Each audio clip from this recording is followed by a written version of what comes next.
If you're feeling low on motivation, like you don't have the willpower to do things, then this video can help. There's two types of motivation. There's intrinsic and there's extrinsic. Intrinsic means it comes from inside, something that you want to do because you want to do it. Extrinsic comes from outside. It's usually something that is encouraged upon you or something you're shamed into not doing.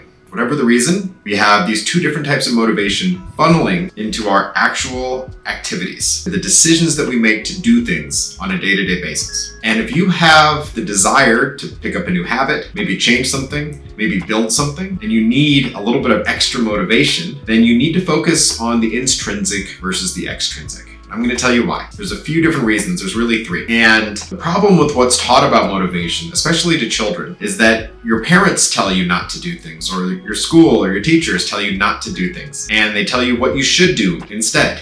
And they punish you. And when you're motivated this way, it's kind of like giving you a switch or a carrot from outside. And this style of motivation leads you to feeling fear and feeling afraid of doing the wrong thing. And the number one reason people don't take action is because they're afraid. Because they have a fear of failure, or they feel a fear of being rejected by the people closest to them for doing something new. And we don't want to have that. No one wants to carry that burden, that Herculean boulder, up a hill every day. And if you're trying to use extrinsic motivation on a regular basis, you're gonna run out. You're gonna have these peaks and valleys where you're really motivated and then you're really unmotivated. Most of us have experienced this. I bet you have too. So I'm gonna give you the example of me trying to film more TikTok videos. I have to do it on my phone. It's a different process. I have to edit it. It's something that I'm not as comfortable with versus shooting into a regular camera like this. And when I'm trying to get the motivation to do it, the biggest thing that I feel is the fear that people won't like the videos or that my friends won't like them or whatever internally is going on at a subconscious level that's making it not as fun and enjoyable to film the videos as it actually could be. So what are the tips? What's the strategy to change this from being something that's not so much fun into something that I can actually really enjoy? Well,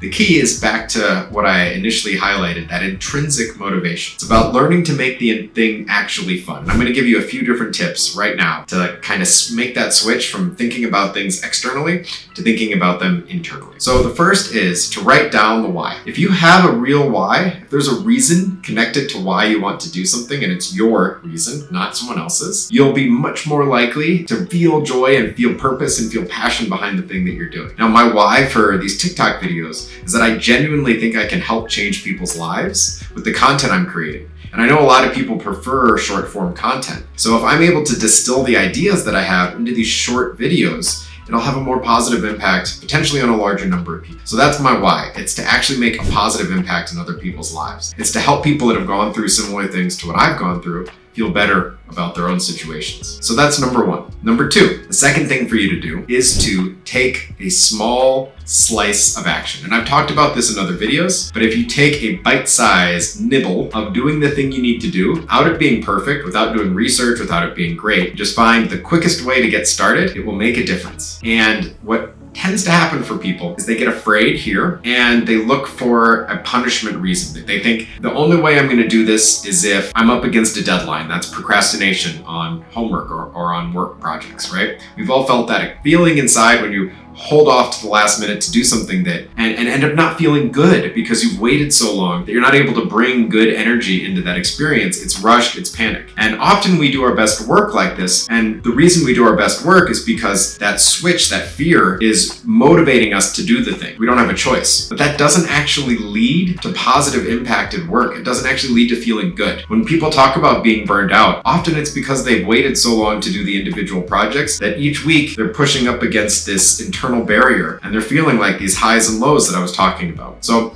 instead of letting yourself get that extrinsic deadline to motivate you to do the thing, you got to get back to that internal place, right? So as I was saying, the second thing is for you to take that small bite-sized action, okay? Get started, do 5 minutes, do 3 minutes, start a timer on your phone that says 3 minutes. Just start. Don't need to make this the perfect thing. You don't need to finish it all right now. The key is taking imperfect action ASAP, as soon as you can. Do it. Third thing, and this is going to be a little more challenging for most people. It is for me. It's to rewire how you're being motivated to do the things that you're doing in your life. And this takes a little bit of self-awareness. It's going to take you being conscious of the why. And I've seen people recommend things like Stick, and other websites where you'll give away money, maybe to a cause you don't like, or you'll be publicly shamed if you don't do the thing. The problem with this type of behavior pattern is you're training yourself to only do the things you want to do if there's a negative at the other side of it. And who wants to live life that way? Do you really want everything positive in your life to come from a fear of something negative happening to you as a repercussion for not doing that thing? The answer is probably no. You want to do things because you're excited. You wake up every day with passion and joy. You sit down to do something and you can't wait to do it because it's something that's fun for you. How great would it be if, in order to achieve your dreams, you did things that were fun along the way? Like, that sounds amazing, right? We have these ideas of where we want to go and the things we want to create, but we so often ignore the journey. We think we have to have this massive amount of pain and suffering in order to get there. The truth is we don't. We can take small incremental steps and we can have a blast doing it. So this third step, that rewiring of your brain to be more intrinsically focused instead of extrinsically focused, means letting go of these external motivators that have worked for you in the past and slowly starting to build this new habit, okay? So you've taken this small amount of action, this tiny little thing. The key is to then reward yourself. You want to celebrate. You want to tell a friend, hey, I made this cool thing. And even if your friend doesn't like it doesn't matter. The point is to share that you're doing it. You can share that you're going to do it with a friend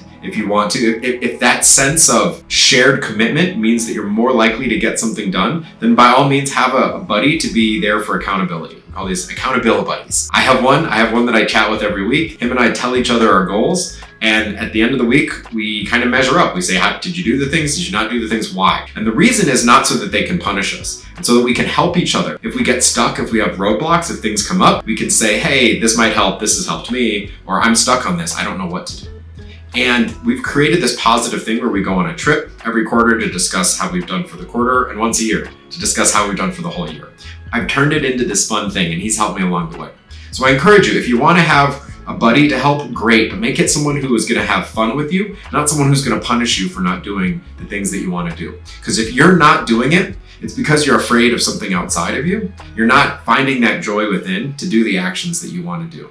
So give this a try today. If you want to see any other videos related to this kind of stuff, dealing with fear, dealing with habits, check these guys out above. And as always, please give me a like and a subscribe if you enjoy this content. I've got a ton of videos I'm going to be putting out over the next few months, and I would love your feedback on what types of videos you'd like to see. So please leave a comment. Let me know what you're into. I love you. Have a wonderful day, and I'll talk to you soon.